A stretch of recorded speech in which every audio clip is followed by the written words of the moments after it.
Yo, what is up sa inyo mga bossing? Alis nga muna tayo ng bahay dyan mga bossing. Pero bago yan, flex ko muna tong binigay sa akin ng baby loves ko.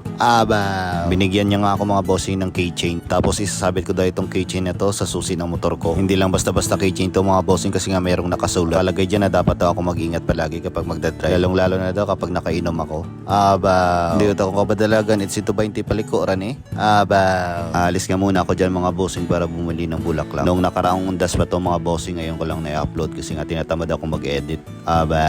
Meron nga daw nagtitinda ng bulaklak dito mga bossing malapit sa barangay namin dito sa barangay Argao. Inutusan nga ako ni mama dyan mga bossing para bumili kasi nga pupunta silang sementeryo mamaya. Nasa 200 pesos nga lang mga bossing yung kada basket ng mga bulaklak. At dito ko nga lang yan nabili mga bossing sa barangay Argao sa unahan lang ng Sitio Soong. Bumili na nga tayo dyan mga bossing ng 2 basket. Pag-uwi nga sa bahay mga bossing, eto nga't nag-iaya si mama na pupunta na kami sa palengke para bumili ng ulam. Pero bago yan mga bossing, humapit muna kami dito sa gasoline station dito malapit sa amin. Sabi ni mama, i-full tank ko na daw yung motor ko.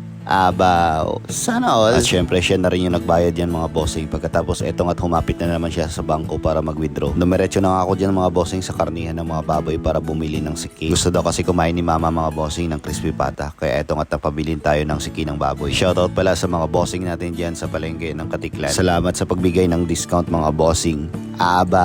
Umapit na rin tayo dyan mga bossing ng isang bangos para may pang-ihaw tayo. Pagka uwi nga sa bahay mga bossing, etong at nilaga ko na kagad sa pressure cooker yung binili nating siki ng baboy. Kaso nga lang mga bossing, mukhang na-overcook natin yung paglaga natin. Hindi ko kasi naurasan mga bossing, tapos pressure cooker pa yung gamit ko. Pero sige lang, ulam pa rin naman yan. Hindi mo talaga siya masasabing crispy pata mga bossing eh no. Mukhang karne na lang na prenito. Isa nga to sa paboritong ulam ko mga bossing, itong crispy pata. Ang sarap niya lang kasing isaw-saw mga bossing. Tapos sabang kumakain ka, kamay lang yung ginagamit mo. Alangan namang paa eh no. Kahit nga na-overcook natin yung crispy pata mga bossing, ay crispy pata pa rin naman yung lasa niya. Pagkahapon nga mga bossing, etong at sumama ako kinamanang para kumuha ng mga orders nila. At dahil nga walang magbabantay dito sa pamangkin ko mga bossing, etong at sumama na rin siya. Si Luna ganda. Kaka 1 year old niya lang nga mga bossing nung October 18. At tingnan nyo naman kung gaano ka-cute yan eh no. Yung bang nakasombrero. Dumaan nga muna kami mga bossing dito sa palengke para kunin itong mga mantika ni Bayaw. Pagkatapos nga nyan mga bossing, etong at kinuha na namin yung mga orders ni Manang. Pang-iyapon nga namin to mga bossing kasi nga naghahanda talaga kami kahit papaano tuwing undas. Halos in order nga lang namin lahat ng mga handa namin mga bossing. Nakakatamad lang kasi minsan mga bossing magluto eh no. Hindi naman nakakatamad yung pagluto, yung mga hugasin lang. Kasi isipin mo, ikaw pa magliligpit tapos maghuhugas sa mga pinaglutuan mo.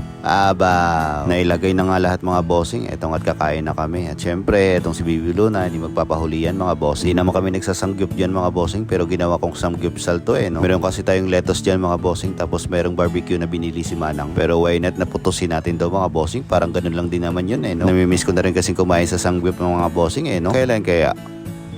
Naghanap ako ng kasama mga bossing. Kung wala, edi ako na lang. Ito talaga yung favorite part natin mga bossing tuwing may okasyon eh no. Yung maglamon. Halos ako na nga lang umubos ng lettuce dyan mga bossing. Hindi ko na tinirahan sina nanay, tatay mga bossing. Siguro andyan lang sila sa paligid-ligid nakatingin sa akin habang kumakain. That's it for now mga bossing. Thanks for watching. This is Boss D. Malay represent.